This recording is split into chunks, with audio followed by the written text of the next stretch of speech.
Assalamualaikum warahmatullahi wabarakatuh. Kali ini kita akan belajar tajwid, yaitu mengenai mad tabi'i atau mad asli. Simak terus ya. Jadi, yang pertama kali harus kita ketahui, apa itu mad? Mad menurut bahasa artinya tambahan. Kemudian, menurut istilah, mad itu adalah menambahkan atau memanjangkan suatu huruf yang dipanjangkan dengan huruf mad tersebut. Kalau kita berbicara tentang mad dibagi menjadi dua. Yang pertama mad asli, yang kedua mad far'i. Tapi yang akan kita bahas di sini adalah hanya mad asli atau mad tabi'i. Mad asli. Kenapa disebut mad asli? Karena mad ini adalah merupakan mad yang pokok atau dasar yang merupakan titik tolak untuk pembacaan kaidah-kaidah mad yang lainnya. Kemudian, kenapa disebut mad tabi'i? Karena panjangnya yang dua harokat telah menjadi tabiat. Jadi tidak boleh lebih, tidak boleh kurang, harus dua harokat. Selanjutnya kita lanjut. Mad tabi'i. Mad tabi'i atau mad asli itu ada 3 hurufnya. Yang pertama, di sini ada alif. Alif syaratnya jika alif ini didahului oleh huruf yang berharokat fathah. Sekali lagi ya. Yang pertama, mad tabi'i itu adalah alif yang didahului oleh huruf yang berharokat fathah. Kemudian, yang kedua, jika ada iya sukun atau iya mati. Iya sukun sebelumnya didahului oleh huruf yang berharokat kasrah. Sekali lagi ya. Ada iya sukun sebelumnya didahului oleh huruf yang berharokat kasrah. Dan yang terakhir, yang ketiga, waw sukun. Waw sukun ini syaratnya jika didahului oleh huruf yang berharokat dhammah. Jadi mad tabi'i itu tadi ada 3. Yang pertama alif, sebelumnya ada huruf berharokat fathah. Ada iya sukun, sebelumnya ada huruf berharokat kasrah.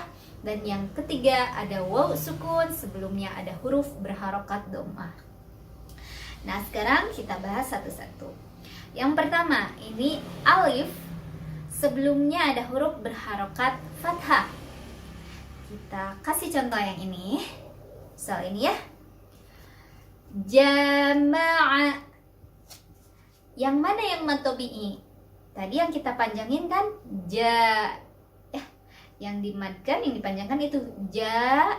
Jadi di sini ada jim berbaris fathah menghadapi alif, atau ada alif didahului oleh jim berbaris fathah. Ini sudah memenuhi syarat mad tabi'i. Kenapa? Karena tadi alifnya udah ada.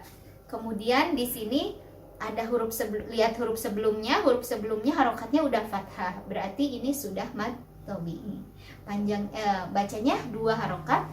Jama'a, jama'a, jama'a, 2 harokat, tidak boleh lebih, tidak boleh jama'a, tidak boleh. Jadi jama'a, atau tidak boleh jama'a, kurang gitu. Jadi harus 2 harokat, tidak boleh lebih, tidak boleh kurang.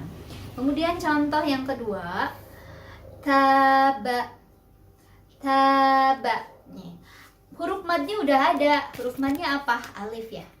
Kemudian sebelum alif itu ada ta. Ta-nya harokatnya fathah. Sudah memenuhi syarat dari mad tabi'i. Jadi ini juga bacanya 2 harokat mad tabi'i. Taba. Contoh yang ketiga seperti ini. Qala. Nah, ini juga sama. Madnya udah ada, yaitu alif. Kemudian sebelum alif ada huruf berharokat fathah, yaitu qaf. Jadi sudah memenuhi syarat mad tabi'i. Ini juga dibacanya 2 harokat. Qala gitu. Kemudian sekarang kita beralih ke mad tabi'i yang kedua. Contohnya seperti ini. Qila. Qila. Nah, yang mana madnya? Madnya adalah iya sukun ya. Kemudian sebelum iya sukun itu ada huruf berbaris kasrah. Jadi itu sudah memenuhi syarat mad tabi'i. Kita bacanya di ayun atau 2 ketukan. Qila. Qila. Kemudian yang kedua, nasta'inu. Nasta'inu. Nah, yang mana yang madnya? Ya sukunnya kita cari dulu. Ya sukunnya ada? Ada. Ya sukun sebelumnya ada huruf berbaris kasrah yaitu ain. Nah, ainu itu mad tabi'inya. Jadi sudah memenuhi syarat mad tabi'i, bacanya 2 ketukan. Dan kemudian contoh yang ketiga, yasiru. Nah, mad tabi'inya madnya mana? Ya sukun. Kemudian sebelumnya hurufnya sin, harokatnya fathah. Jadi sudah memenuhi syarat mad tabi'i. Jadi harus dibaca 2 ketukan. Yasiru. Dan yang terakhir adalah waw sukun. Sebelumnya dhammah. Kita ambil contoh. Ya'ulu. Nah, tadi waw sukunnya mana? Ini waw sukunnya. Waw sukun sebelumnya ada hurufnya harokatnya harus apa? Dhammah. Jadi ini sudah memenuhi syarat mad tabi'i atau mad asli. Kita baca 2 harokat. Ya'ulu. Contoh yang kedua. Yaqumu. Mana waw sukunnya? Waw sukunnya ada, kemudian sebelumnya ada huruf qaf berbaris dhammah. Sudah memenuhi syarat mad tabi'i. Jadi yaqumu dibaca 2 harokat. Contoh yang terakhir, ruhama. Ada waw sukun, sebelumnya ada ra berbaris dhammah. Sudah pas itu mad tabi'i, jadi kita baca 2 ketukan. Ruhama. Jadi ru-nya jadi 2 ya. Ruhama.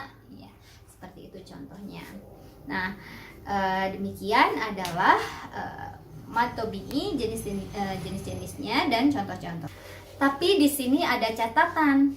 Mad tabi'i itu tidak lagi dibaca mad tabi'i ketika menghadapi yang pertama, menghadapi hamzah. Hamzah itu bentuknya seperti ini, hurufnya hamzah, tapi dia bisa numpang di iya, di waw, di alif gitu. Nah, yang ini contohnya hamzah yang numpang di alif ya, di atasnya. Jadi boleh ini ini hamzah juga. Contohnya ma'a. Ini kan ada mad tabi'i ya. Ada alif nih. Ada alif. Alif itu kan mad ya. Tabi'i, tapi dia bertemunya dengan hamzah, artinya dia tidak lagi jadi mad tabi'i, tapi mad yang lainnya gitu. Tidak lagi dibaca 2 harokat. Kemudian yang kedua, tidak menghadapi huruf yang bertasydid. Misalkan ini, tidak menghadapi huruf yang bertasydid. Min dabbati. Min dabbati. Da-nya itu kan sudah ada madnya di depannya. Cuman di depannya ada ba. Ba-nya bertasydid. Jadi tidak lagi dibaca 2 harokat atau mad tabi'i gitu. Jadi itu mad yang lainnya.